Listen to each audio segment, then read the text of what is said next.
While the GOP candidates get ready to square off in Iowa, the Biden campaign is getting hit with another left hook by Team Obama. Former aides for Barack Obama are talking some serious trash on Joe Biden's floundering re-election strategy.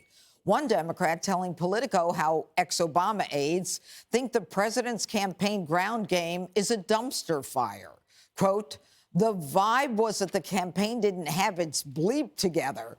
There wasn't infrastructure in the states. There wasn't a beefed up campaign headquarters. And compared to where Obama was in 2011, the campaign was fairly anemic. But who needs a ground game when you have Dark Brandon?" Top Biden campaign staffers telling Jen Psaki about their ridiculous plan to save Joe. This is a guy who loves talking to people and campaigning requires more than most people. More than most people. Certainly more than me. And is he game for all the digital proposals you're putting forward? Oh, absolutely. All the sort of Dark Brandon jokes and videos you've seen, he's leaning right into them. But Bernie Sanders says voters, especially young ones, are not buying it. Because the choice is pretty clear. Running against Donald Trump, who I suspect will be the Republican candidate, is one of the most dangerous political figures in modern American history. So I think people will end up rallying around Biden. But there is no question it is very hard for young people, I think for most Americans, to be excited about what is going on right now. President has got to change course. All right, Jesse, polls show Biden at his lowest numbers. 33% approval rating and 28% think he has a mental acuity to go forward.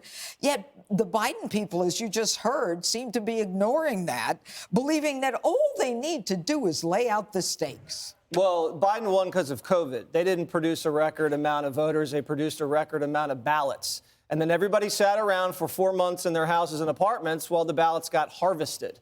That's how they won. This time, they're going to have to actually get their base to the polls or get their base to request ballots. Everybody knows it takes a lot of organization and passion, and Biden's base realizes they're in a toxic relationship. Now, the Dark Brandon memes don't slap. These things have been dormant for 8 months. Every time I hear about Dark Brandon, I think of Trump hitting him in the head with a golf ball while he falls up the stairs of Air Force One. This guy is losing every single voter that came out for him the last time. And if I were the Obama team, I'd be worried, too. And now he's complaining about the media for not doing a good enough job. These guys wrote articles that said inflation was good. They wrote articles that said Bush was selling nuclear secrets to the Saudis in the patio at Mar-a-Lago. He should be bribing the press instead of bribing college kids. All right, Dana, or actually I'll give this to Jessica. Jessica, what makes the Biden people think that they can actually butt heads with the Obama people who believe that Barack Obama in 2012 had the most successful re-election blueprint for presidency in history?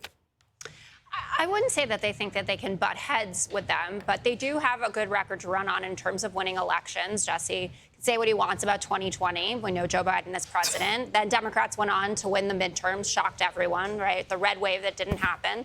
And we've done super well on all of the ballot referendums that have been going on all over the country, especially in conservative states, fueled by Gen Z voter turnout. So young people seem to be liking Democrats fine. The Obama people know what they're talking about the ground game. We're here in Iowa, where Barack Obama became a sensation and shocked everyone when he won Iowa in 2008. And you can learn a thing or two from them. But for instance, the fundraising numbers came out today. Joe Biden, $97 million taken in Q4, $117 million on hand. His team is outpacing what the Obama campaign did in 2011. So at the end, exactly this period in time, but in 2011.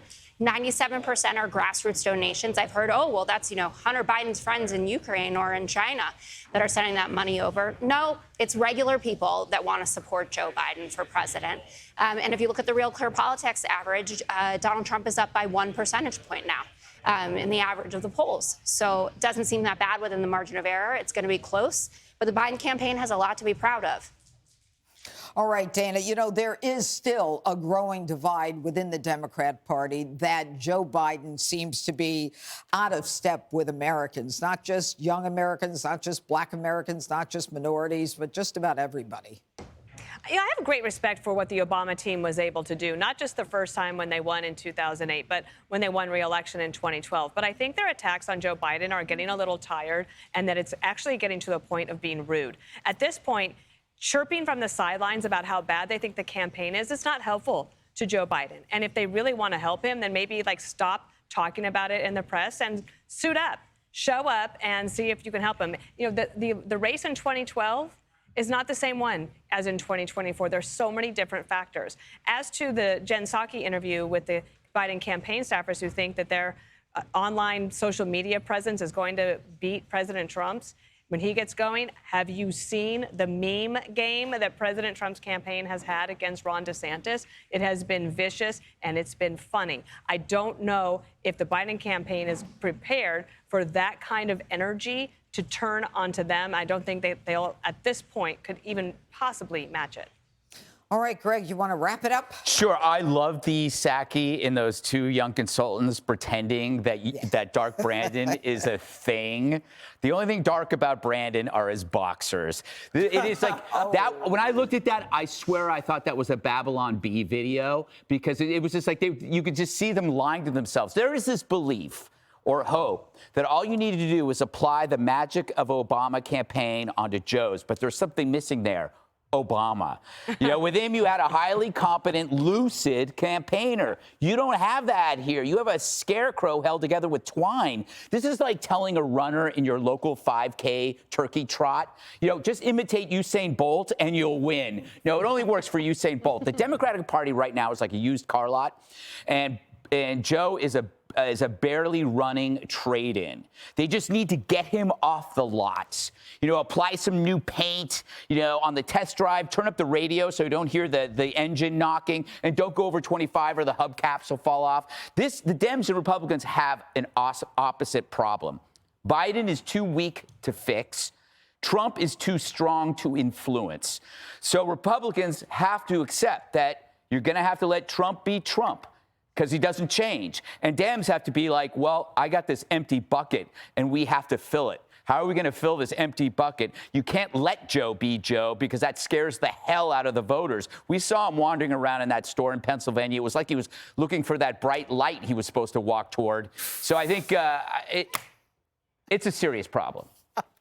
Hi, everyone. I'm Brian Kilmeade. I want you to do me a favor. I want you to click to subscribe to the Fox News YouTube page. This is the only way that I know for sure that you're not going to miss any great commentary, any great news bites, any great interviews coming your way on Fox. You can get it all here on YouTube. So subscribe right now.